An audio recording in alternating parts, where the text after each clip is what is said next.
Sport, régime de plantain, casier de bière chargé dans les voitures pleines à craquer. Nous sommes à une quinzaine de kilomètres de Yaoundé, la capitale camerounaise. Aussi étonnant que cela puisse paraître, ces victoires ne sont pas destinées à la vente, mais à une cérémonie de dot.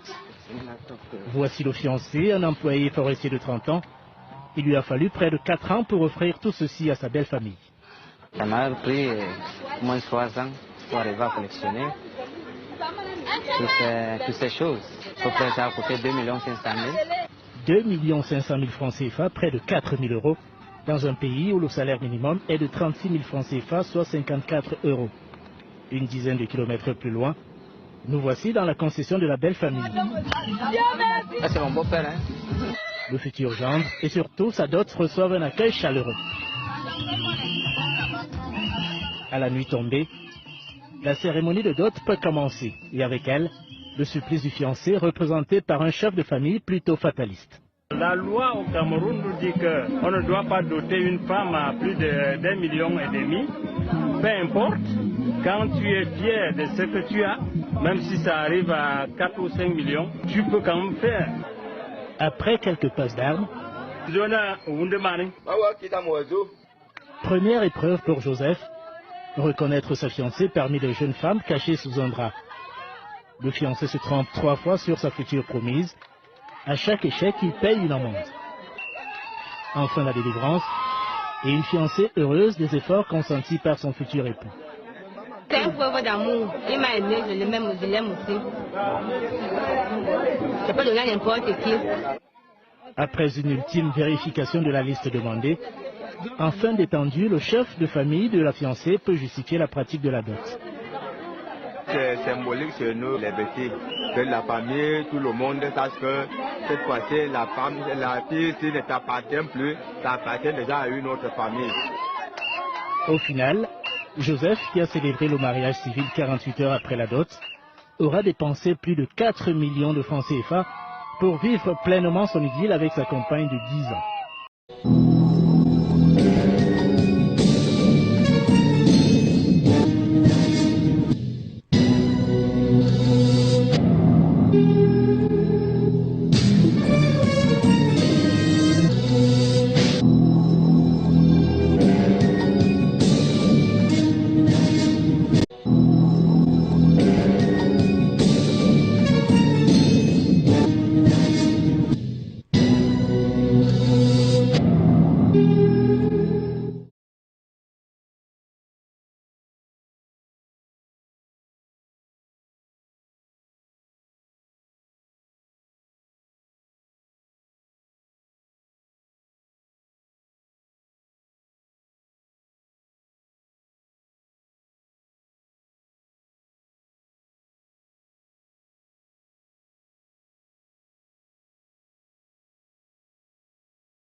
Voilà, mais cette chante, l'homme a vu l'anneau, les bracelets aux mains de sa sœur.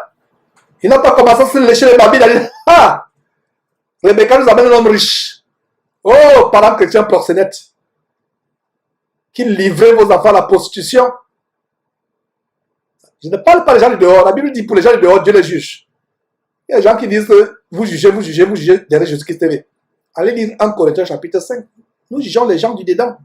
Nous chrétiens, en fait, ce n'est même pas un jugement. Nous nous secouons nous-mêmes, nous nous réprimandons pour être meilleurs. Pour les chrétiens qui m'ont posé la question, est-ce que la dot est biblique? Commencez à lire à partir du verset 30, vous avez la réponse. N'oubliez pas que c'est le premier mariage de l'histoire de l'humanité. Quand il s'agit des parents qui sont impliqués. Mais le tout premier mariage sans parents de l'humanité, c'est celui d'Adam et Ève au jardin d'Éden. Le deuxième mariage, c'est celui de Rebecca et Isaac. Mais le premier mariage où les parents sont impliqués, c'est le mariage entre Rebecca et Isaac et les parents sont impliqués. Aujourd'hui, même les chrétiens vendent leurs filles. La bourre de l'argent dans le cœur de ces chrétiens-là. Vous ruinez les enfants. Au point quand les enfants commencent leur vie, ils n'ont plus rien pour se nourrir. Ils n'ont même plus de l'argent radis pour acheter un kilo de riz ou un pain, une baguette, même si elle est rassis. C'est une honte, mes frères et sœurs, de voir que même les chrétiens, les parents chrétiens, font des listes kilométriques. Les parents chrétiens doivent avoir la honte. Maintenant, si le beau-fils va vous honorer, et même si le beau-fils va vous honorer, montez un peu du scrupule, de la pudeur. Ça ne doit pas être à sens unique, ça doit être donnant-donnant. Vous recevez la famille du jeune homme, vous la recevez, et préparez-vous aussi à partager les cadeaux, à échanger les cadeaux, ça ne doit pas être à sens unique. On va voir ce qui va se passer ici. C'est contraire à ce qui se passe dans le corps de Christ aujourd'hui, où vous voyez les parents chrétiens, que les non-chrétiens le fassent, il n'y a pas de problème. Jusqu'à ce qu'on vous demande même un poivre qui vient d'une région spéciale du Cameroun, comme Péja. On demande un porc qui a été élevé spécialement à Tchango, à Bagaté. On demande la vache qui a brouté les herbes de la plaine de Bitam. On demande des vestes qui ont été cousues par l'italien Smalto. Je ne sais pas si ça existe, mais je vous ai donné le nom Smalto. Ça sonne italien dans ma tête. On demande une tronçonneuse, on demande tout. C'est l'occasion maintenant de sortir la pauvreté avec votre fille. Vous devez avoir le scrupule. Moi, j'aurais la honte qu'on dise que je me suis enrichi à cause de ma fille. Ce n'est pas biblique tout ce que nous voyons là. Même les chrétiens, même dans les églises, il y a des gens qui s'opposent, qui disent non, ça, je suis pasteur, c'est vrai, mais ma fille n'ira pas dans telle famille tant que la liste n'est pas honorée. Et on a vu des cérémonies de mariage où le fiancé se lève fâché. Il dit, puisque vous me vendez votre fille, restez avec votre fille, je vous souhaite bonne chance pour un meilleur acheteur. La fille n'est pas vente. Le chrétien doit être désintéressé. Surtout si ce chrétien c'est un prédicateur de l'évangile. L'un des critères pour être un homme de Dieu, dans 1 Timothée chapitre 2 ou chapitre 3, c'est d'être désintéressé. Il y a un frère en Christ, entre guillemets, à qui je disais, lui était tellement, il soutenait tellement la dot, il disait vraiment moi je vais doter mes filles, je donne ma fille, etc. Je lui ai dit, et ce qu'il appelle dot, ce n'est pas ce que nous allons voir tout à l'heure dans quelques versets. C'est une liste kilométrique. Et de forme de liste, c'est un bloc-notes, un cahier, comme cela. Enfin, peut-être que j'exagère, peut-être, voilà, le bloc-notes. Cette épaisseur, page après page, on numéro les pages jusqu'à 100 pages. Il y a les tabacs pour le grand-père, il y a les pipes, il y a ceci, il y a cela. Ce n'est pas pour nous chrétiens, ces choses-là. Un chrétien n'est pas attaché au bien de la terre. Si on vient me dire qu'un frère en Christ a demandé une dot, Quand le cahier est 32 pages, vous voyez un peu les cahiers qu'on utilisait à l'école primaire. On va chez le boutiquier de quoi, on achète le cahier de 32 pages. C'est la liste pour la dot. Pour moi, ce n'est pas un vrai chrétien. Un chrétien est désintéressé. Il y a des parents chrétiens qui bloquent les mariages de leurs enfants, tout simplement parce que la dot kilométrique qu'ils ont imposée n'est pas satisfaite. On va me dire aux enfants, allez attendre. En fait, pourquoi j'ouvre cette parenthèse? C'est pour confronter la cupidité qui a gagné le cœur même des chrétiens. Il y a des chrétiens qui me posent la question, Georges, est-ce que je peux doter ma fille? Je comprends donc par cette question qu'il y a encore des problèmes avec la cupidité. Si tu étais un véritable chrétien qui craint Dieu, tu ne te soucierais même pas de doter ta fille. Ta fille n'est pas une marchandise. Frère chrétien est de l'intégrité. La fille n'est pas l'occasion pour toi d'être riche ou de manger le porc de Tchang que tu n'as jamais mangé ou le bœuf de Yen que tu n'as jamais mangé. Ce n'est pas l'occasion et tu vas manger ça une fois. Mes frères, je ne vous parle des chrétiens, je ne vous parle pas des gens du monde.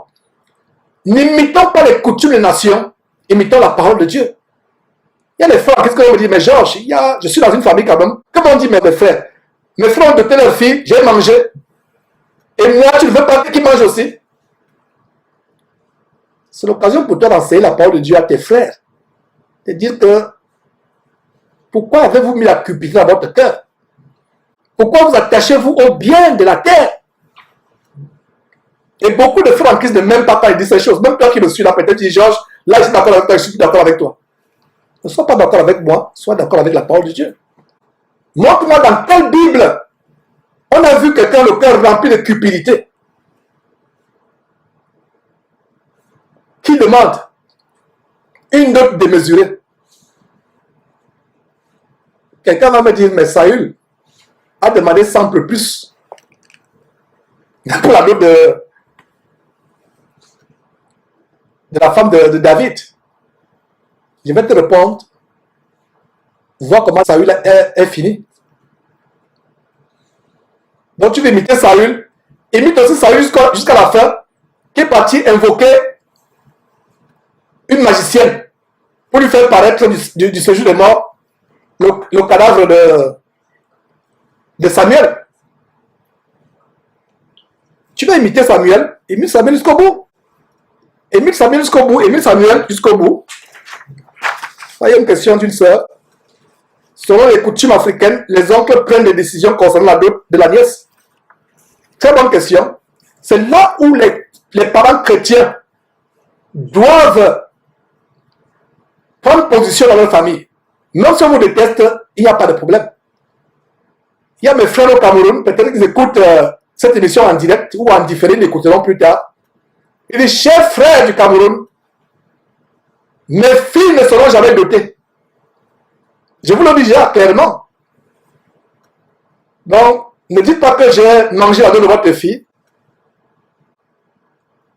Et si vous allez même à la dot des filles de vos frères, amenez des cadeaux pour qu'ils ne disent pas que vous avez mangé les dots gratuitement. C'est vous qui amenez maintenant les cadeaux. Ma nièce se marie, oh quelle joie qu'elle se marie, amène les cadeaux. Là, ils ne vont pas dire que Georges, tu es venu manger notre cochon de Tchang. Nous, on va manger le cochon de ta fille. Mes filles, si c'est la volonté de Dieu qu'elles se marient, ne seront jamais dotées. Pourquoi? Parce que nous devons montrer aux incroyants notre intégrité dans la parole de Dieu. Et c'est l'occasion pour nous de leur prêcher la parole de Dieu. Dans cette histoire de dot, faites attention. Il y a une question de Clément Oquet. Quelle est la différence entre la dot et la connaissance des parents? Encore cela, c'est la tradition des parents. Nous sommes pas il y a la tradition des hommes. Avec Dieu, frère Clément, nous ne sommes pas là pour imiter les coutumes des hommes. Il y a la présentation, il y a une liste pour la présentation. Comme on dit, allez cogner à la porte. Allez faire cela. La Bible nous dit, nous n'imitons pas les coutumes. La Bible dit, les coutumes des hommes sont vanité. Vanité. Et ce message s'adresse aux parents chrétiens. Ça ne s'adresse pas aux parents non chrétiens. Ça ne s'adresse pas aux parents non chrétiens. Je suis en train de secouer les parents chrétiens, nous secouer nous parents chrétiens. Un parent non chrétien ne peut pas comprendre ce qu'il dit. Il va faire. Beaucoup de personnes qui sont passées par hasard là en Afrique vont fermer, ils vont aller chez le Toto, suivre le power. Ils vont dire que non, ce que le gars enseigne là, non, ça, non, alors suivre un peu de power, alors nous amuser un peu, voir comment les gens tombent à gauche à droite, les jambes écartées. Il y a des chrétiens qui vont là pour se délecter un peu, voir les signes des gens. Chaîne de pornographie spirituelle. Ouais. C'est là que vous n'aimez pas cette chaîne. Du moins, vous qui n'aimez pas faire les choses dures. Montrez-moi un verset où, dans la Bible, un homme de Dieu a vendu sa fille avec les richesses. Ça n'existe pas. Il peut avoir l'échange de cadeaux. Mais les parents ne demandent pas. On va voir si les parents de Rebecca demander quelque chose. N'oubliez pas que c'est le premier mariage, mes frères et sœurs. Venez avec des cadeaux pour accompagner vos filles. Par exemple, mes frères et sœurs, venez avec des marmites, venez avec des biens. Nous devons plutôt aider le couple. Jeunes couples n'ont pas encore de chaises. Achetez par exemple 5 chaises, achetez un canapé, achetez des marmites, achetez une gazinière si vous avez les moyens. Voilà comment ça se passe. Pour qu'ils s'installent. Mais vous le savez, les richesses, groupe électrogène, écran plasma, iPad, iPhone. Même la grand-mère demande l'iPad, elle ne sait même pas comment utiliser Internet, elle demande iPad. Ça vous fait rire, mais on a vu des choses terribles dans les doutes. J'ai vu des gens en ville avec des iPads, ils ont appelé ça iPad. Je veux aussi un iPad. Il n'y a même pas Internet au village, elle veut iPad.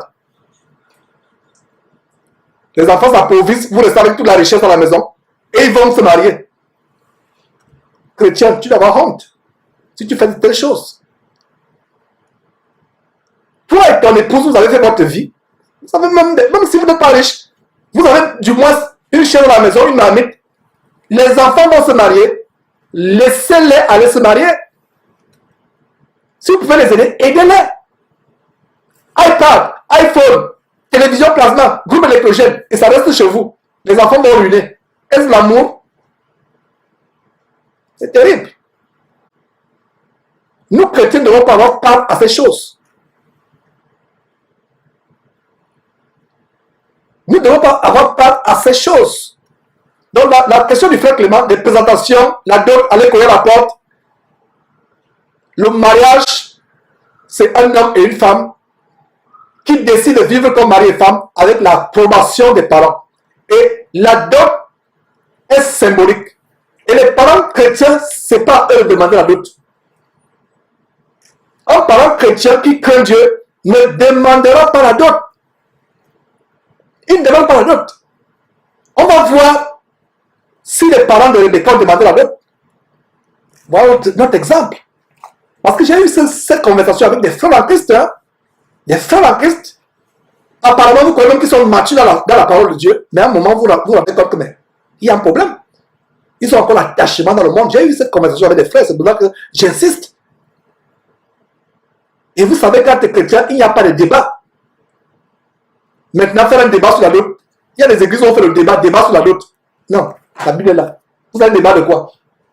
Montrez-moi un verset où un disciple de Jésus-Christ, en mariant ses enfants, a demandé qu'on apporte des richesses. A imposé a imposé quoi que ce soit. Et si toi, parent chrétien qui m'écoute, à supposer que ta fille chrétienne, à supposer que ta fille, va en mariage chez un autre chrétien, parce que nous, on ne peut pas permettre à nos enfants d'épouser les non-chrétiens, comme nous on a vu dans cet enseignement. Mais à supposer que toi, papa chrétien, tout comme moi qui te parle, tu acceptes que ta fille épouse un chrétien, mais dans la famille, toute la famille n'est pas convertie, le seul qui est converti dans cette famille, un véritable chrétien, et tu ne demandes pas la dot, je vous assure que tu n'as pas besoin de ouvrir la Bible, rien que ton attitude de ne pas accepter la dot, ou de ne pas imposer, de ne pas imposer la dot. C'est ça la plus grande prédication. Ils vont dire que on n'a jamais vu un homme de Dieu comme cela. Rien que ça, ce geste-là serait une prédication. Maintenant, s'ils apportent des cadeaux, prenez encore ces cadeaux et distribuez encore entre vous et dans la famille qui est venue. Ils n'en reviendront pas. Qu'est-ce que nous sommes en train de développer là depuis? En fait, c'est l'amour du monde, l'amour des biens, la cupidité, l'envie, la convoitise. Voilà le problème. Imaginez qu'une famille vient cogner à la porte, ici à Houston, dit que Georges, on veut Rebecca, l'avant-dernière. Ils viennent avec des camions qui s'alignent. Ils disent qu'on est venu avec l'argent pour votre fille. On aime bien ses faussettes. On va l'épouser. Voilà les camions qui sont là. Je vais faire exactement comme le serviteur a fait. Même s'il faut que les camions soient garés là. Mais après, si c'est la volonté de Dieu, nous avons encore partagé tout ça. Il va dire prenez sur nous et prenons tout, donnons aux enfants. Voilà. Donnons aux enfants. Et il y a Béji Bengan, qui salue au nom de Jésus-Christ, qui nous donne un verset sur YouTube, Marc 7:8, les hommes ont abandonné les commandements de Dieu pour observer les traditions des hommes. Bonne contribution, Bergie. Voilà. Il y a Jennifer Rosa qui dit, Georges, répondez-moi, je voudrais savoir que se passe-t-il si le père est musulman et la mère est chrétienne et la mère est d'accord pour le mariage, mais le père n'est pas d'accord. Les maris peuvent-ils, etc. Jennifer, le chef de la famille, c'est le père. Il faut comprendre cela. Bonne question. Dans beaucoup de coutumes africaines, c'est le matriarcat, c'est-à-dire que c'est les oncles et la mère qui prennent les décisions. Donc, c'est la mère et les oncles maternels qui prennent les décisions. Le chef de la famille, c'est le père. Le père, le chef de la famille. Le père, c'est le chef. En fait, si la famille est chrétienne, il comprendrait que la décision vient du père. Mais dans une famille où la mère est chrétienne, le père est musulman, même nous chrétiens, nous comprenons que la décision vient du père. C'est le père, le chef de famille. Et il y a une question aussi que quelqu'un a posée. Georges, tu as dit que le mariage, c'est quand un homme et une femme décident d'être ensemble avec l'accord des parents. Mais si les parents ne donnent pas l'accord, qu'est-ce qu'il faut faire? Voilà une question qui montre que vous n'avez pas bien compris que quand c'est la volonté de Dieu, comprenez très bien ça, vous n'avez pas bien compris ce qu'il y a avant. Première chose, Genèse chapitre 24, verset 12, demandez si c'est la volonté de Dieu. Le cas d'un père qui s'oppose, qui refuse, qu'est-ce que c'est que devant Dieu? La Bible ne dit-elle pas que le cœur du roi est comme un courant d'eau à la main de l'Éternel? Il incline là où il veut. C'est comme une rivière. Dieu veut que la rivière tourne à droite, la rivière va tourner à droite, gauche, elle va tourner à gauche. Qu'est-ce que le cœur d'un père? Donc, si le père n'est pas d'accord, la mère n'est pas d'accord, posez-vous des questions. Posez-vous des questions. Est-ce que c'est vraiment la volonté de Dieu? Je ne vais pas dire des choses ici pour faire plaisir à qui que ce soit. C'est la parole de Dieu que j'enseigne. Parce que nous sommes mariés dans la précipitation, sans passer par les principes qui sont dans ce passage. Dans ce chapitre 24. 1. Demandez à Dieu, dans la prière, une épouse ou un épouse, selon que vous êtes homme ou femme. 2. Demandez un si. L'avez-vous fait? On s'empresse de se marier, il n'y a pas eu de si. Et plus tard, vous dites que les parents ne sont pas d'accord. Et si les parents ne sont pas d'accord après votre mariage, parce qu'il y a eu des frères qui sont mariés, peut-être reçu les parents n'étaient pas d'accord, mais après, les parents sont d'accord. Je connais un couple qui s'est marié à l'insu des parents. Quand le père a su, le père a été rempli d'une joie terrible. Le fils est le chouchou du beau-père maintenant, ça lui perd la fille.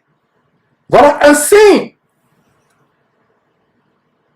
qui peut être fâché pendant un temps que, comment vous avez peut-être, bon, je parle des gens, peut-être vous qui êtes dans l'étranger, vous êtes en Europe, au Canada, aux États-Unis, vous êtes mariés, c'est un peu difficile quand les parents sont en Afrique, parce que avoir le consentement des parents quand ils ne sont pas face à face, c'est difficile, surtout quand vous avez les parents qui ne sont pas sur Internet, ou YouTube, etc., pour les convaincre.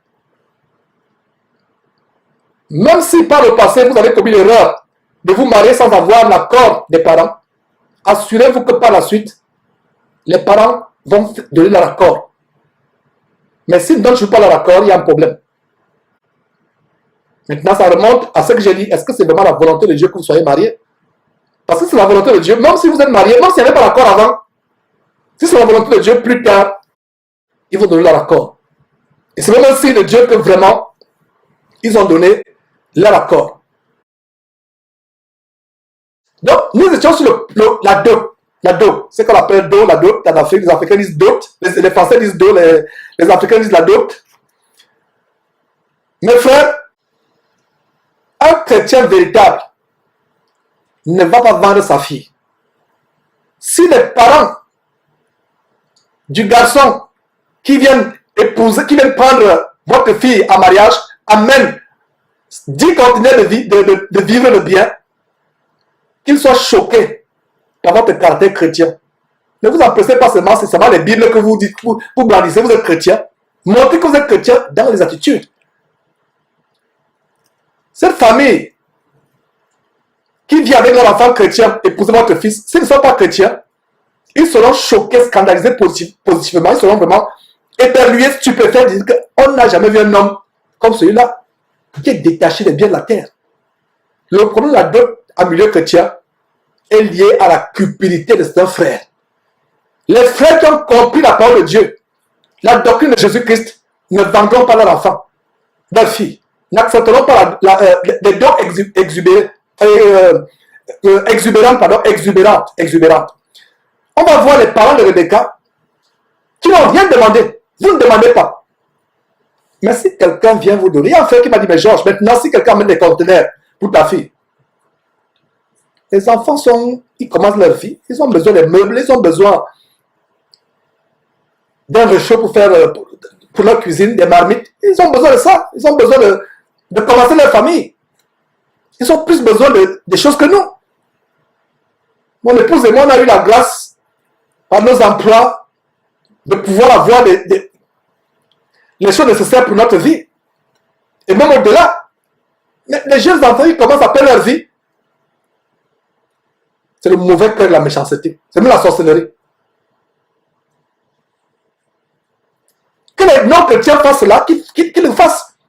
Benji, Benga a dit tout à l'heure, vous avez le verset de Marc tout à l'heure, Marc chapitre 7, verset 8, qui dit, les hommes abandonnent les commandements de Dieu pour observer les traditions des hommes. N'imitons pas les traditions des hommes. Un véritable chrétien ne va pas imposer la dot. Mais il y a des chrétiens, et même des pasteurs, qui sont là, comme ça, de famille au milieu. Il a oublié la Bible. La Bible est sous la chaise. Il est là. Il a non, pas sur la chaise, il a laissé la maison. C'est lui maintenant dans le conseil de famille. La ruse dans le cœur, il dit, ah, vous savez, mon fils, moi, je ne parle pas. Je suis pasteur, c'est vrai, mais je ne parle pas. Chez nous, c'est les parents de ma mère de ma femme qui vont parler. Il le biffe subitement qu'il est pasteur. Ça, c'est la ruse. Non, c'est pas la ruse, c'est l'amour du monde. La dot n'est pas pour les chrétiens. Nous ne demandons pas. La famille vient avec les cadeaux. Ils doivent être choqués par notre caractère chrétien. C'est là ils vont dire que vraiment, c'est la première fois qu'on voit quelqu'un qui est insensible aux richesses. Continuez à vous attacher au bien de la terre. Vous allez doter vos enfants. Si les biens de la terre ne vous disent plus rien, on amène tout un bateau. Le bateau, on a tiré le bateau jusqu'à la ruelle de votre maison, en face de la maison pour décharger tout. Il n'y a pas de problème. C'est pour les enfants. C'est des cadeaux symboliques. Alors on voit les cadeaux symboliques justement qu'on a donné aux parents. Ne dites pas que j'invente. Ne grincez pas les dents en disant que ce gars-là, vraiment, il a que le gâteau de plan. Si tu avais des plans de dos, va vendre ta fille si tu veux. Mais c'est la preuve que tu es encore un chrétien charnel. L'amour du monde, la cupidité dans le cœur. Tu attaches bien la terre, à la poussière. Le cochon qui va se retrouver, le cochon de Baganté, qui va se retrouver 3 jours après dans une fosse septique. Continuons mes frères. Vous qui n'êtes pas habitués à Jésus-Christ TV, vous ne pouvez pas comprendre votre frère Georges. Je dis des choses crues. Secouez les gens. Qu'on revienne dans notre bon sens.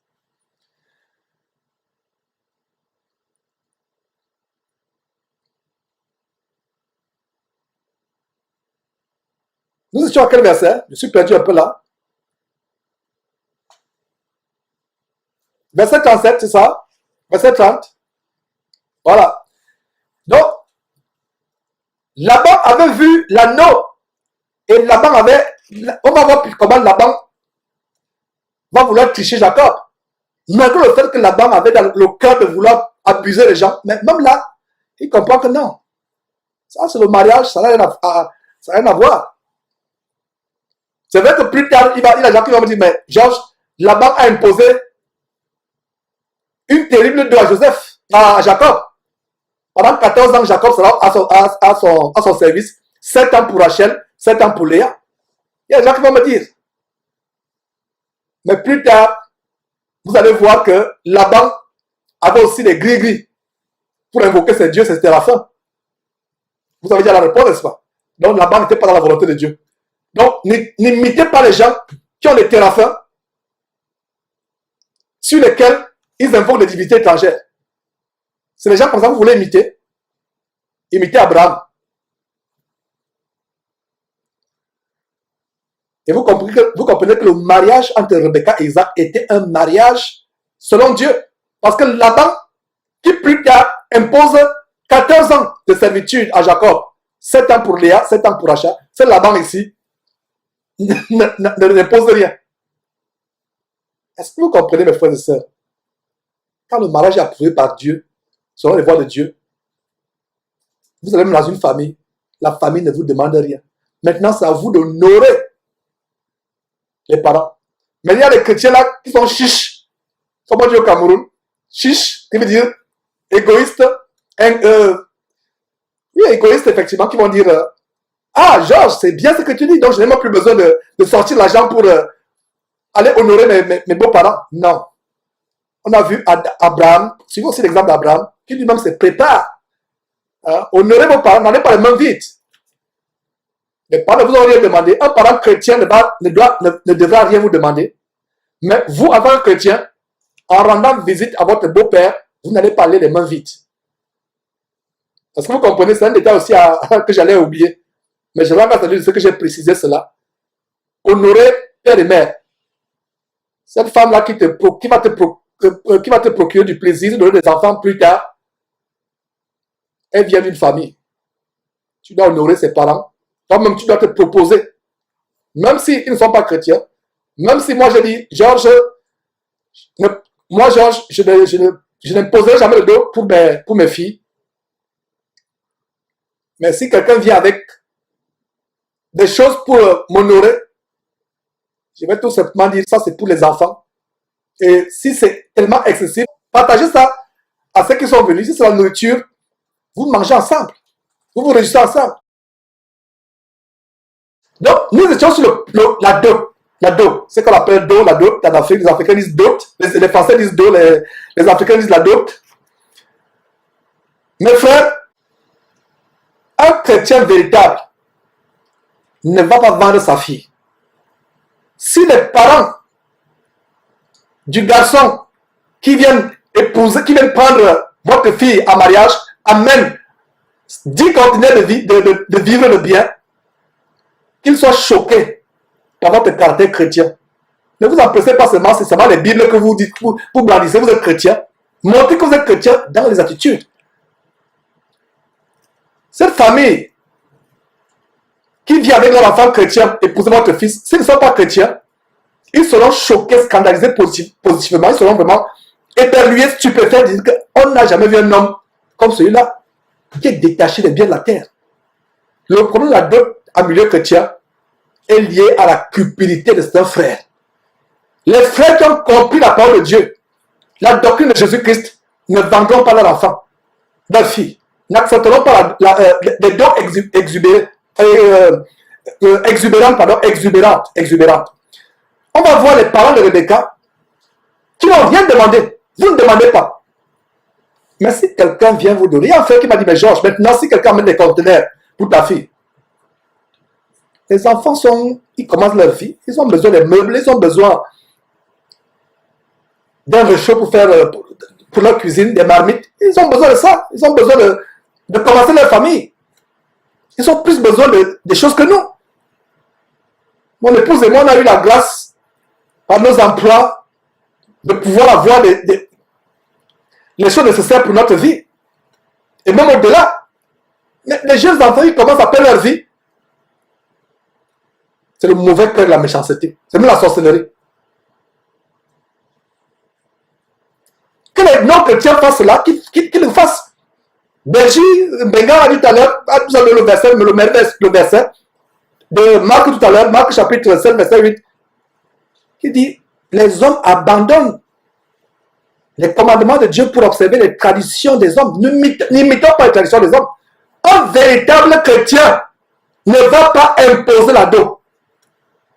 Mais il y a des chrétiens, et même des pasteurs, qui sont là, conseil de famille, au milieu. Il a oublié la Bible. La Bible est sous la chaise. Il est là. Il a non, pas sur la chaise, il a laissé la maison. C'est lui maintenant dans le conseil de famille. La ruse dans le cœur, il dit, ah, vous savez, mon fils, moi, je ne parle pas. Je suis pasteur, c'est vrai, mais je ne parle pas. Chez nous, c'est les parents de ma mère de ma femme qui vont parler. Il le briefe subitement qu'il est pasteur. Ça, c'est la ruse.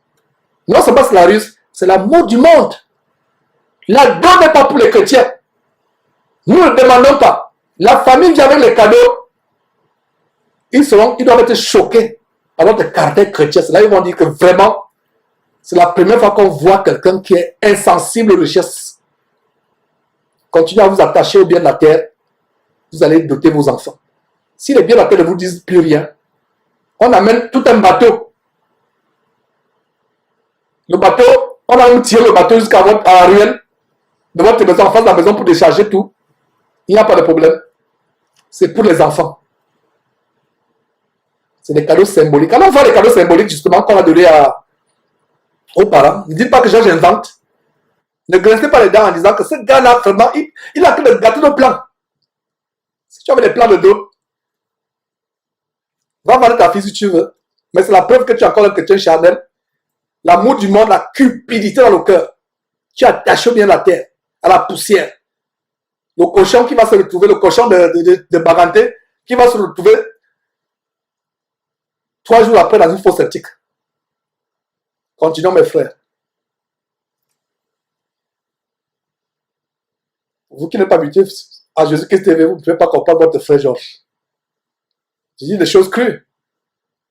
Vous secouez les gens. On revient dans notre bon sens.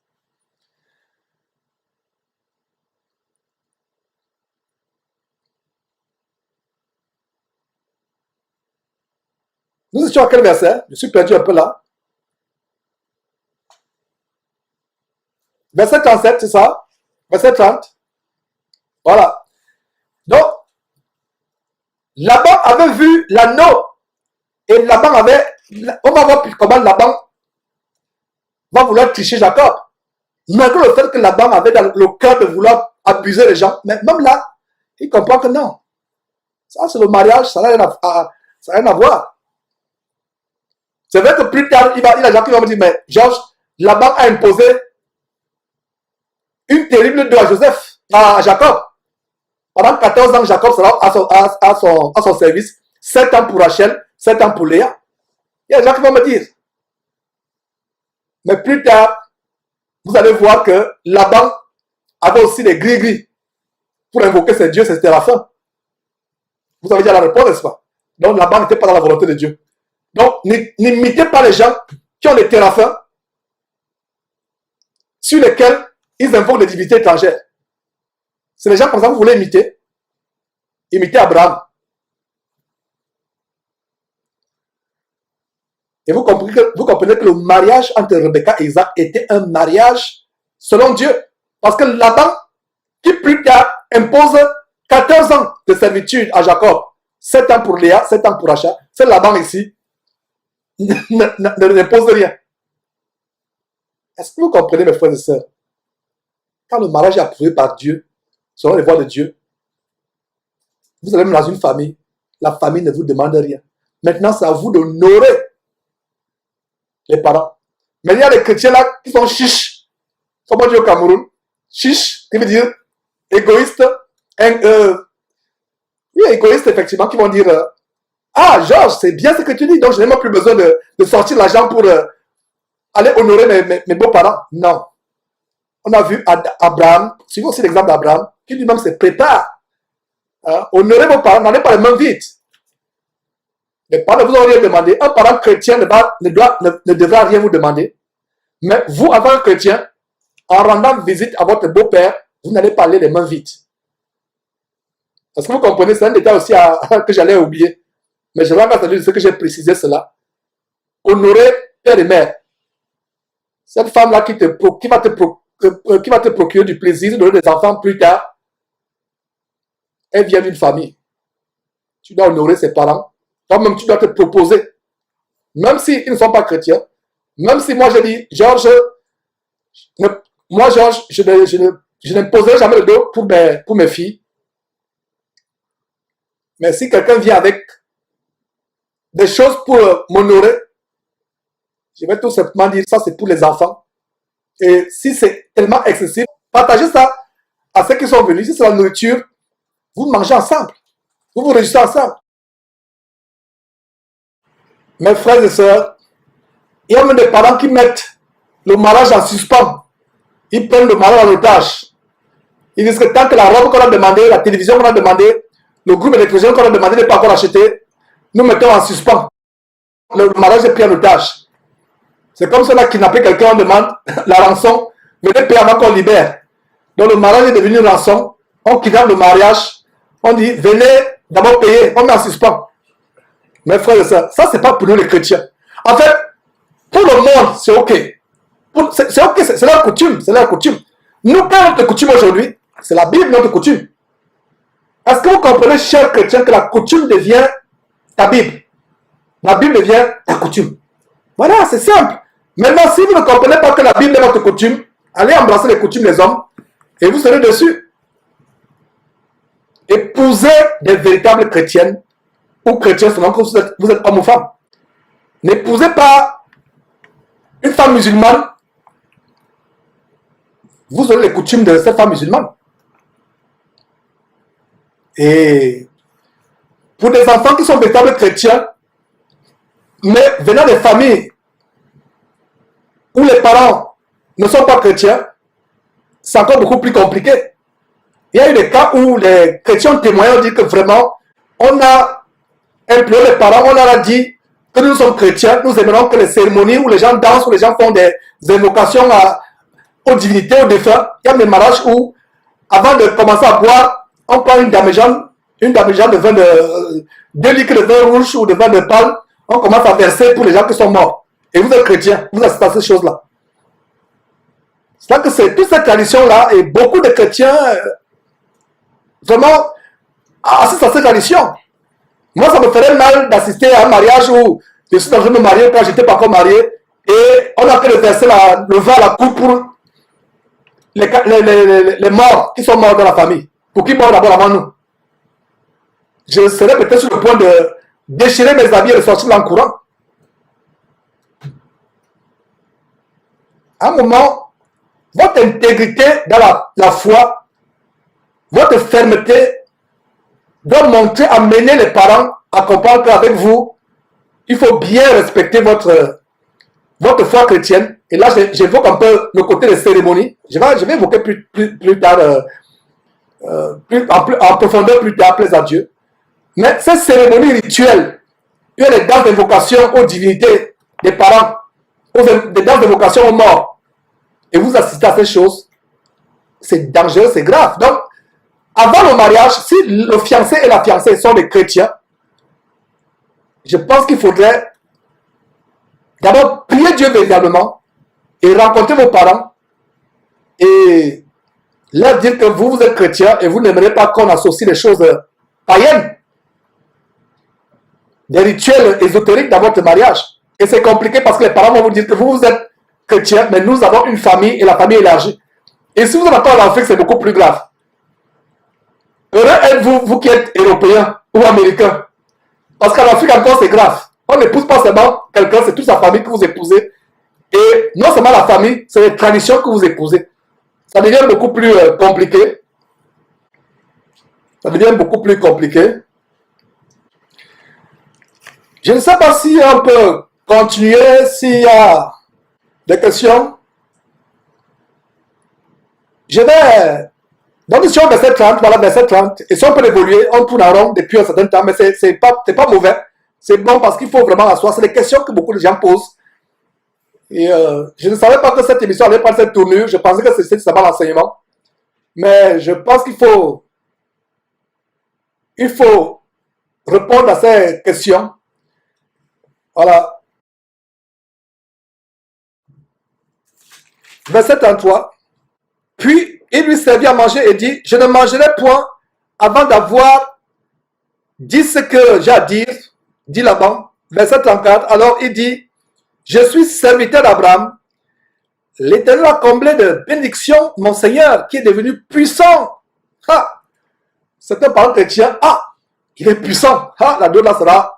Ce n'est pas un cahier de 32 pages. C'est un bloc de 400 pages qu'on va amener comme d'autres. Regardez, mes frères et sœurs, je titille notre bon sens de chrétien. Voilà, l'Éternel a comblé de bénédictions mon Seigneur qui est devenu puissant. Il n'a pas dit, ah, il est quoi? Il est puissant. Ah, la là, ça va barrer, ça va chauffer. Il lui a donné des brebis et des bœufs. Quoi? Des brebis et des bœufs? Combien? 1000, 5000, 10 000? De l'argent et de l'or. Quoi? L'argent, l'or? Aïe, aïe, aïe, ça va barrer. Les serviteurs et les servantes, des chameaux et des ânes. Serviteur bavard, quelqu'un lui dit, mais toi aussi, tu parles trop. Tais-toi un peu. Qui t'a demandé tout cela? Ah, c'est dans les familles africaines. Vous qui êtes en Europe, frères européens, vous ne pouvez pas comprendre ce qui se passe en Afrique quand les gens doivent aller doter leur fille. C'est toute une diplomatie. Il y a des gens destinés à parler. Il y a des gens qui disent, toi, tu parles trop, tu ne dois pas parler. Il y a certains qui doivent parler, certains qui ne parlent pas. Il y a tout un arrangement, un protocole. On sait que tu es trop coloreux. On sait que toi, tu es pacifique, tu es diplomate. On va prendre celui qui est diplomate. Et au fiancé, on va dire que malgré le fait qu'on va te chahuter là-bas, calme-toi, ne t'emporte pas, ne t'énerve pas. Donc, c'est toute une ambassade. Parce que qu'est-ce qui est en jeu? Les biens de la terre. Oh, mes frères et sœurs. Verset 36. Sarah, la femme de mon Seigneur, a enfanté dans sa vieillesse un fils à mon Seigneur et lui a donné tout ce qu'il possède. 37. Mon Seigneur m'a fait jurer en disant, tu ne prendras pas pour mon fils une fille parmi les filles des Cananéens dans le pays desquels j'habite. Verset 38. Donc il reprend tout simplement ce qui s'est passé. Mais tu iras dans la maison de mon père et de ma famille pour prendre une femme pour mon fils. Verset 39. J'ai dit à mon Seigneur, peut-être la femme ne voudra-t-elle pas me suivre. Verset 40. Et il m'a répondu, l'Éternel devant qui j'ai marché enverra son ange avec toi. Donc, il n'a oublié rien de tout ce que son Seigneur lui a dit. C'est comme s'il avait mémorisé mot après mot. Mes frères, pas comme si c'était, il avait mémorisé mot après mot tout ce qu'Abraham lui a dit. Et il répète, quel serviteur fidèle. Sommes-nous arrivés à ce niveau de mémoriser la parole de Dieu, les commandements de Dieu? Le défi est tellement grand. Venant d'un serviteur d'Abraham, pas Abraham lui-même, mais son serviteur. Et il m'a répondu, l'Éternel devant qui j'ai marché enverra son ange avec toi et fera réussir ton voyage et tu prendras pour mon fils une femme de la famille et de la maison de mon père. Verset 41. Tu seras dégagé du serment que tu me fais quand tu auras été vers ma famille si on ne te l'accordait pas. Donc regardez aussi comment l'accord de la famille est important si on ne te l'accorde pas. Voilà un verset qui nous montre que l'accord des parents est important. Si on ne te l'accorde pas, tu seras dégagé du serment que tu me fais. Verset 42. Je suis arrivé aujourd'hui à la source et j'ai dit, Éternel, Dieu de mon Seigneur Abraham, si tu daignes faire réussir le voyage que j'accomplis, voici, verset 43, je me tiens près de la source d'eau, je me tiens près de la source d'eau, et que la jeune fille qui sortira pour puiser, à qui je dirai, laisse-moi boire, je te prie, un peu d'eau de la cruche, et qu'il me répondra, verset 44, bois toi-même, et je puiserai aussi pour tes chameaux, que cette jeune fille soit la femme que l'Éternel a destinée au fils de mon Seigneur. Verset 45, avant que j'eusse fini de parler à mon cœur, il parlait en quoi? En son cœur. Voilà un détail. Parce que plus haut, on voit que le monsieur parlait, mais le verset 45 montre qu'il ne parlait pas haute voix. Il parlait comment? En son cœur. Donc, quand vous lisez la parole de Dieu, ne vous précipitez pas à prendre des conclusions en disant que, ah, mais Georges, tu nous as dit que quand nous avons des choses tellement importantes à demander à Dieu, demandons dans nos cœurs, ne parlons pas haute voix de peur que Satan n'envoie un oiseau qui va emporter les paroles. Voilà la preuve que ce monsieur parlait dans son cœur. Donc, quand vous lisez la parole de Dieu, lisez jusqu'à la fin, vous aurez la révélation de ce que je venais de dire tout à l'heure, à savoir que ne parlez pas haute voix quand vous demandez un signe à Dieu.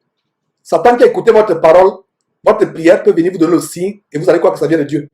Les choses importantes, les prières importantes, parlez dans votre cœur, priez dans votre cœur, même pas voix basse, dans votre cœur. C'est ce qu'il a fait, verset 45. Quel homme spirituel ce serviteur? Avant que j'eusse fini de parler à mon cœur, voici Rebecca est sortie, sa cruche sur l'épaule, elle est descendue à la source et a puisé. Et je lui ai dit, donne-moi à boire, je te prie. Verset 46, elle s'est empressée d'abaisser sa cruche de dessus de son épaule. Et elle a dit, bois, et je donnerai aussi à boire à tes chameaux. J'ai bu, et elle a aussi donné à boire à mes chameaux. Verset 47, je l'ai interrogé, donc c'est la scène encore, nous lisons tout simplement. Je l'ai interrogé et j'ai dit, de qui es-tu fille? Elle a répondu, je suis fille de Bethuel, fille de Nacor et de Milka.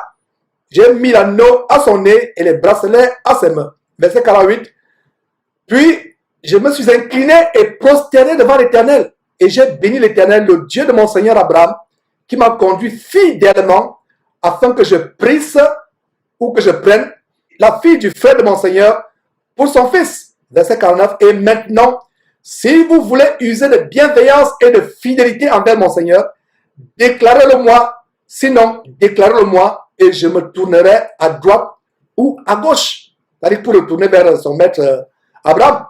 Verset 50. Laban et Bethuel répondirent et dirent, c'est de l'Éternel que la chose vient. Nous ne pouvons te parler ni en bien ni en mal. Voilà comment, quand quelque chose vient de Dieu, même le cœur des incroyants est touché. Voilà la preuve. Il a été exaucé, il a demandé un signe à Dieu et tout s'accomplit selon sa prière et selon la foi d'Abraham, qui a dit que l'ange de Dieu sera avec toi, ton voyage va réussir. Verset 52, lorsque le serviteur d'Abraham, verset 51, d'abord, voilà, regardez verset 51, voici Rebecca devant toi, prends et va. Voici Rebecca devant toi. Attends là-bas un instant, on va convoquer la famille. Il faut qu'on se réunisse pour voir la liste de la vôtre. Non! Voici Rebecca devant toi, prends et va. Il y a eu une fête, il y a eu une festivité. Il n'y a rien eu de cela. Si ma fille se mariait, je n'ai pas besoin qu'il y ait de fête. On peut faire la fête tous les jours. Voir ma fille heureuse, voir mes enfants heureux, voir mon beau-fils entretenir bien ma fille, prendre soin de ma fille. Regardez, il n'y a pas eu de festivité. Rendre visite à votre fille plus tard, 6 mois, 1 an après, votre fille vous prépare un grand festin, vous reçoit avec votre beau-fils. C'est un festin, c'est une joie. Si vous programmez une fête pour votre mariage, vous n'avez pas péché. Vous n'avez pas péché. Mais vous n'avez vraiment pas besoin de ça. Voilà. Un étranger qui vient, qui se pointe, il comprend que ça vient de Dieu. Bethuel et Laban dit, voilà, Rebecca, prends, parle avec elle. Incroyable, mes frères et sœurs. Est-ce que nous lisons la même Bible? Est-ce que nous voulons être des chrétiens qui retournent à la Bible ou des chrétiens qui veulent vivre selon les traditions humaines? On commence à faire des projets pour les robes, la robe de mariage. Il me faut 2 nus. Le jour du mariage, c'est le jour où le monde entier voit les parties cachées 2 nus. Les seins. Il faut que les seins soient là. Il faut maintenant qu'on se maquille. Il faut qu'on mette. Mais c'est terrible. Mes frères et sœurs, regarde la simplicité avec laquelle ils donnent leur sœur. Cette jeune adolescente. Dès qu'ils ont compris que la fête vient de Dieu, voici Rebecca. Mais après, par la suite, pardon, ils vont demander le consentement de Rebecca. Mais on dit, non, là voilà, tu peux la prendre. Aujourd'hui, toutes sortes de cérémonies. Il faut que la femme ait un dos nu ce jour-là. Ah, je vais mettre mon dos nu. Il faut que les gens voient bien mon dos nu là, mes seins qu'on voit. Tu montres les seins à tout le monde. Allez voir les mariages des chrétiens il y a 50 ans, les mariages des chrétiens aujourd'hui. Je parle des chrétiens. Depuis qu'on a commencé cette émission, je ne m'adresse pas aux musulmans, aux non-chrétiens, aux bouddhistes, aux athées. Cette émission est pour des chrétiens. C'est terrible. C'est là où le jour là, il faut que vraiment j'ai une manicure spéciale aux ongles, des faux ongles. Vous vous mariez. Regardez comment la télévision influence même les chrétiens. Regardez, simple.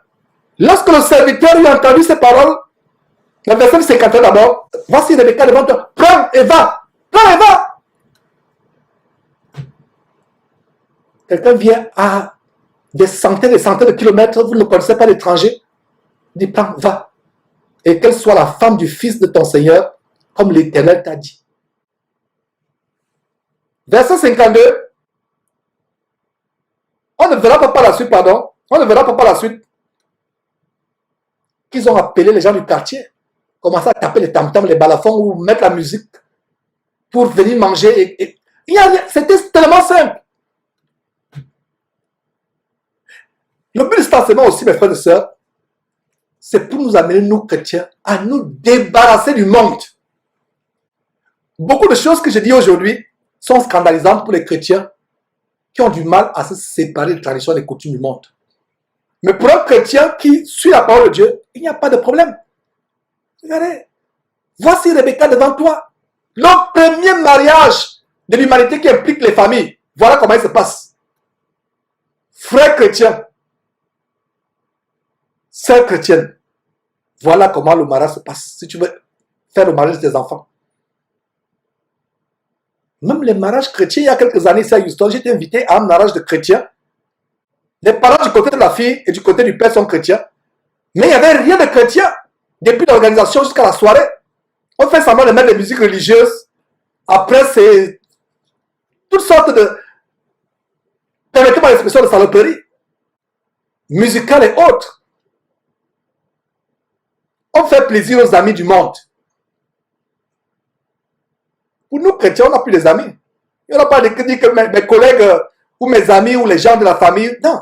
Les gens de ma famille savent que je suis radical en Christ Jésus. Ils ne peuvent même pas s'amuser avec moi. Ils savent que je suis radical.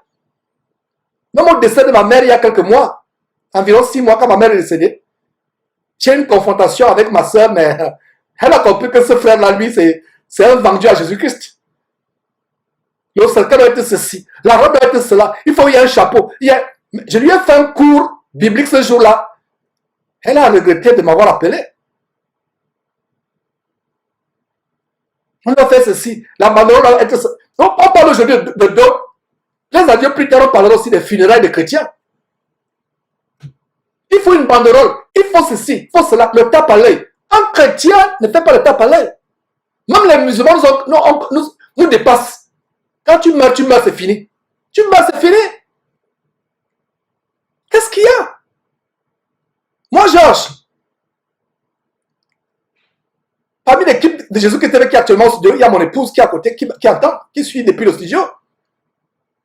Si c'est moi qui la dévance, il n'y a pas cette cérémonie-là. Il y a rien. C'est tout. Même avec un grand enveloppe, c'est fini. Ce que j'attends le retour de Jésus-Christ. La veste là, elle ne sera pas sur mon corps. Ma chère épouse, tu es au studio, tu m'entends. Non, pas de veste. Emballé avec un drap, on t'enterre, c'est fini. Quelqu'un a fait ceci, quelqu'un a fait cela, toutes sortes. Et il faut d'abord que je mette mes parents en garde. Il ne faut pas que ma femme, si c'est moi qui la dévance, si c'est moi qui la dévance, tant que Jésus-Christ, si Jésus-Christ ne devient pas chrétien, si c'est moi qui la dévance, comme la femme va souffrir. C'est pour ça que ces choses, c'est mieux de mettre ça par écrit, que ne tentez pas d'embêter mon épouse si c'est moi qui la précède. Ne n'embêtez pas. Les traditions, ceci, traditions, cela. On m'a dit que c'était un homme important. Ah, c'était une maman importante, on ne va pas faire quand même, sachant ma mère, on va dire que oh, c'était une maman importante. On ne va pas faire un deuil comme si c'était, n'est-ce pas, n'importe qui. Attends, vous voyez la vanité. Et j'ai des parents qui sont, j'ai des frères qui sont chrétiens. Ils étaient impliqués à fond la caisse, comme on dit, dans ce deuil. Ils me suivent depuis le Cameroun. Ils savent que je ne badine pas quand il s'agit de ma foi chrétienne. Puissais-je vous communiquer mon radicalisme? C'est pour ça qu'on dit que le gars là, c'est Al-Qaïda pour Christ. Un Al-Qaïda chrétien. Oui, dites tout ce que vous voulez. Al-Qaïda chrétien. Daesh chrétien. Je préfère être intègre. Tout ce que nous développons là, nous prenons les uns et les autres pour développer cela. En fait, c'est quoi? Le chrétien aime le monde. Le m'as-tu vu? C'est-à-dire, le deuil, il y a une photo sur YouTube où quelqu'un a un deuil. Ses mains ont peut-être 5 ou 10 plats. Il a les plats remplis. Et quelqu'un a mis une photo, quelqu'un a mis un commentaire en disant que voilà à quoi ressemble quelqu'un qui va au deuil d'une personne qui est morte lui devant de l'argent. Les deuils, c'est l'occasion de festoyer, l'occasion de toutes sortes d'extravagances. Le Saint-Esprit m'amène avec beaucoup de simplicité de vous exposer ces choses. Beaucoup de personnes vivent ces choses dans les familles. Si c'était que moi, ma mère aurait été enterrée selon le standard que j'ai enseigné, je lui ai enseigné avant qu'elle ne meure. La simplicité, la vie n'est rien. La plus grande chose qui va nous arriver, c'est quand nous ressusciterons des morts et allons à la rencontre de Jésus dans les airs, ayant revêtu un nouveau corps. Ce nouveau corps-là, aucun costume, aucune robe de défunte. C'est même un blasphème de vouloir comparer avec la gloire du corps qu'on aura. Voilà ce à quoi nous languissons. On vous enterre avec les lingots d'or. D'autres on enterre avec les chaînes, les bijoux, les trucs. D'autres on crée des chambres. Je m'adresse aux chrétiens. Les chrétiens doivent se débarrasser de l'amour du monde. Des choses de la terre. Nous parlons de la deuil aujourd'hui, c'est aussi le deuil. Tout ça des extravagances. Et j'ai des parents chrétiens, mes petits frères, grands frères, grandes sœurs, petites sœurs, sont soi-disant des chrétiens qui vont dimanche dans leurs assemblées. Mais quand il s'agit de faire des choses, c'est le monde qu'on imite. Il y a un problème. N'imitons pas le monde. Ne vivons pas sur les coutumes du monde. C'est ça qu'on trouve que le gars là, il est bizarre. Qu'est-ce qu'il nous enseigne? Il nous enseigne un évangile nouveau. À partir d'aujourd'hui, chrétien, n'aimez pas les choses du monde. La personne qui est morte est morte. Tout ça, c'est le match vu. Ah, notre fils était quand même un docteur aux États-Unis. On ne va pas l'enterrer n'importe comment. La simplicité. Comment a-t-on enterré le Fils de Dieu après sa mort? Le savez-vous? Emballé dans quoi? Son corps inerte est recouvert en quoi? Un linceul blanc. Linceul, il n'y avait même pas une caisse. Il n'y avait rien. Maintenant, si vous voulez votre cercueil, est-ce que vous avez péché? Si vous, d'avance, vous écrivez vos dernières volontés, un beau cercueil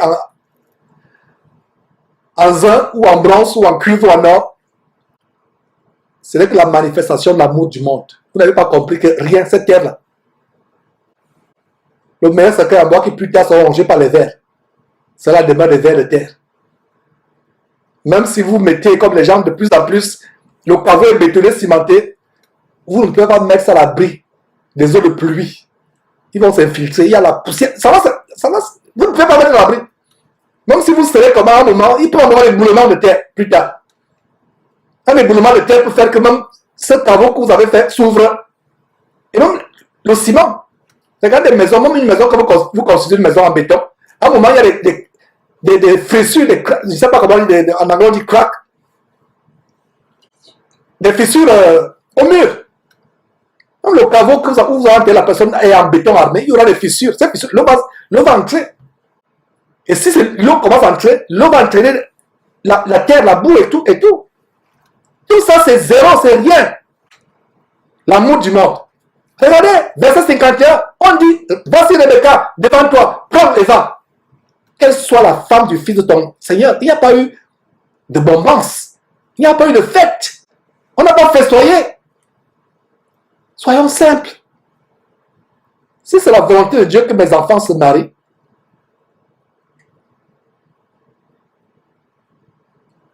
je choquerais même certains chrétiens avec qui nous prions ici à Houston par la simplicité du mariage.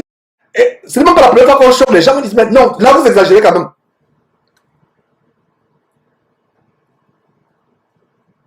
Parce qu'on disait que mon épouse, j'aimerais que c'est elle-même qui couse la robe de ce jour-là.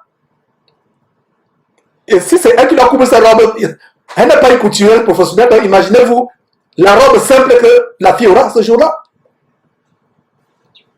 Mais mes frères, le monde passe. Maintenant, vous qui avez fait les mariages mimling, les mariages tabalés, c'est où maintenant? Vous avez dit que genre, c'est toujours sur Facebook, les gens peuvent venir voir et on se vante. Continuons. Verset 52. Lorsque le serviteur d'Abraham eut entendu la parole, il dit, merci Laban, merci Bethuel. C'est ça que vous lisez? C'est ça qu'il a dit? Non. Il ne remercie pas Bethuel, il ne remercie pas Rebecca, il ne remercie pas Laban. Il remercie qui? Dieu. Cet homme-là, vraiment, mes frères et sœurs, en préparant cette émission, je ne savais pas à quel point un serviteur pouvait nous faire honte, nous chrétiens. Certains parmi nous seraient empressés de couvrir Laban et Bethuel de bisous. Oh, merci, merci, merci, merci, merci, merci. Non. Il ne regarde pas, là-bas, il ne regarde pas Bethuel. Je regardais la télévision, pas la télévision, une vidéo sur YouTube il y a quelques jours, où le président des États-Unis, Donald Trump, signait une loi contre la drogue. Et il y avait une personne, une jeune femme nord-américaine, qui a été invitée à la Maison Blanche. Elle ne pensait pas que de sa vie, elle pouvait être à la Maison Blanche. Elle a été libérée de l'accoutumance à cette drogue terrible. Le nom importe peu.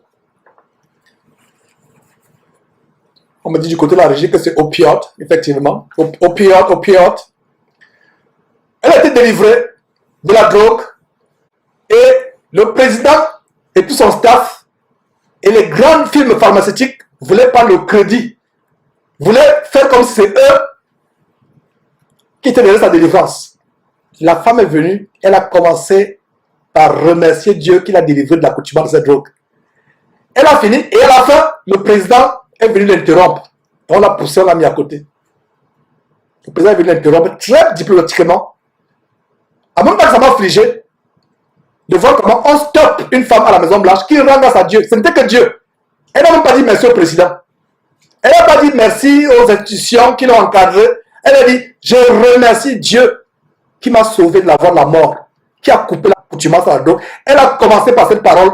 C'est la dernière parole par laquelle elle a fini avant que le président vienne la pousser pour l'écarter du micro. J'ai vu des choses venant des hommes politiques. Mais ça m'a... J'ai dit, voilà, cette femme-là, elle n'a pas été impressionnée par la Maison Blanche. Elle est allée dire au monde entier, et on suivait ça en direct.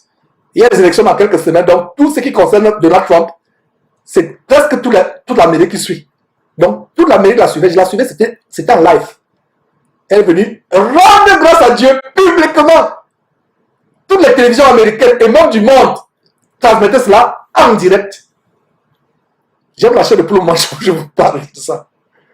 Elle est venue dire merci devant les grands de la terre. Dieu m'a sauvé de ça. Plus tard, Donald Trump était obligé de mentionner aussi Dieu à la suite de son discours. Je fais la parenthèse, il n'y a pas de politique derrière Jésus-Christ TV. Mes frères, voilà un homme, un serviteur. De qui a-t-il appris cela? Il ne s'agit pas d'Abraham ici, il s'agit de son serviteur. Voilà un homme qui a vu comment chaque fois qu'Abraham recevait une bénédiction, première chose, merci Seigneur. Rendons grâce à Dieu pour toutes choses. C'est à notre égard la volonté de Dieu en Jésus-Christ. Première personne à remercier quand vous avez une bénédiction, une délivrance, un miracle, Dieu. Mais les pasteurs vampires comme Oto vont vous dire que c'est eux, venez. Vous avez eu un enfant démoniaque au demeurant en passant. Il vous dit venez, dire merci après avec des enveloppes. Incroyable. Et vous continuez à aller dans ces abattoirs spirituels, dans ces mouroirs qui mènent en enfer. Verset 52. Lorsque le serviteur d'Abraham eut entendu leurs paroles, il ne dit pas merci à Laban. Qu'est-ce qu'il dit? Il se prosterna en terre devant l'Éternel. Voilà, il dit merci à l'Éternel. Verset 53. Jusqu'à ce niveau, on ne lui a rien demandé. Le verset 51, la décision est déjà prise. Voilà notre fille, amène-la.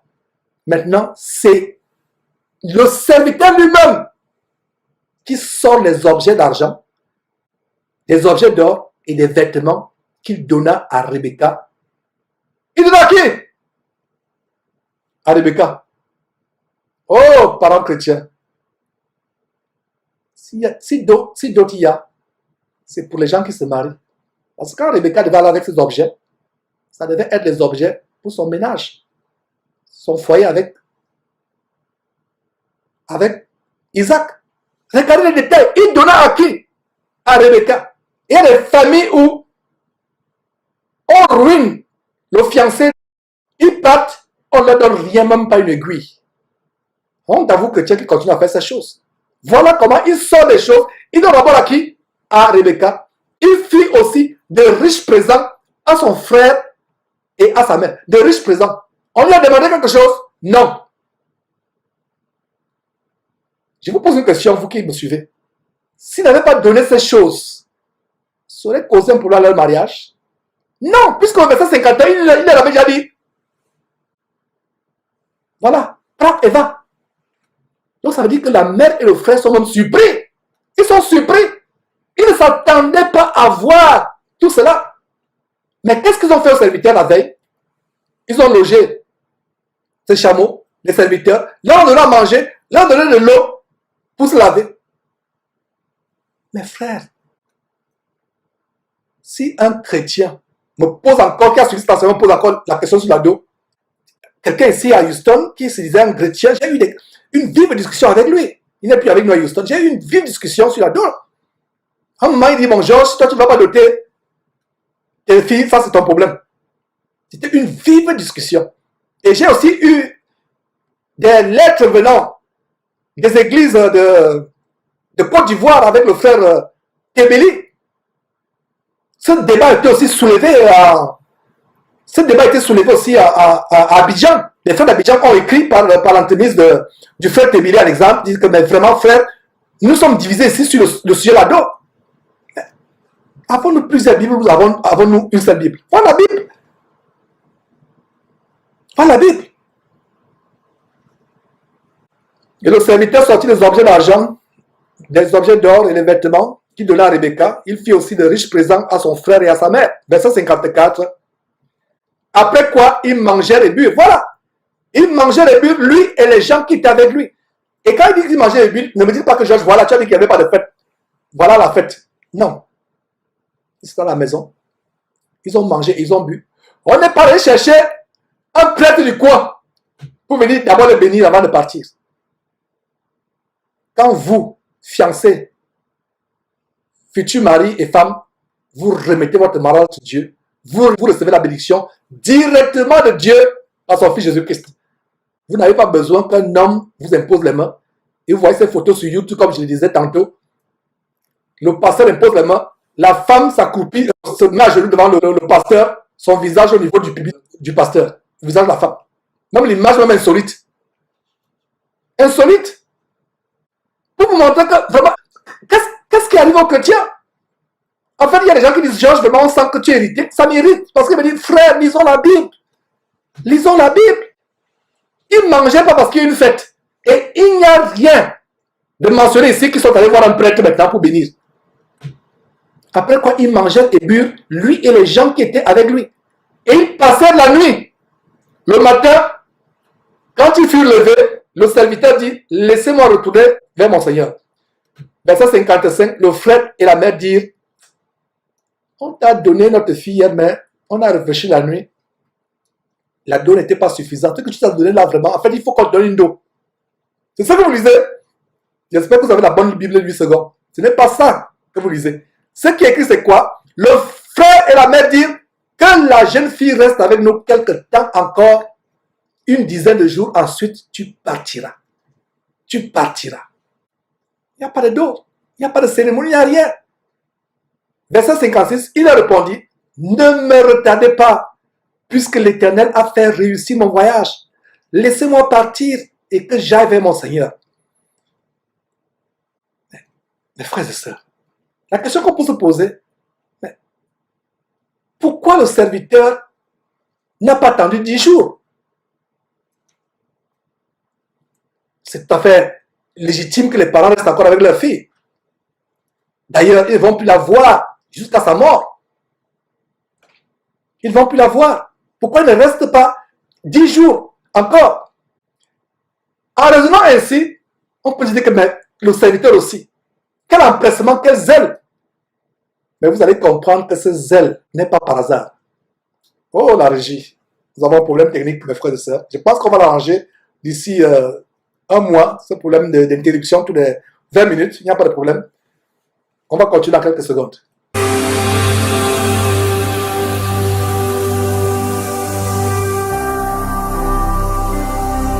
Jésus-Christ TV, vous connaîtrez la vérité et la vérité vous affranchira.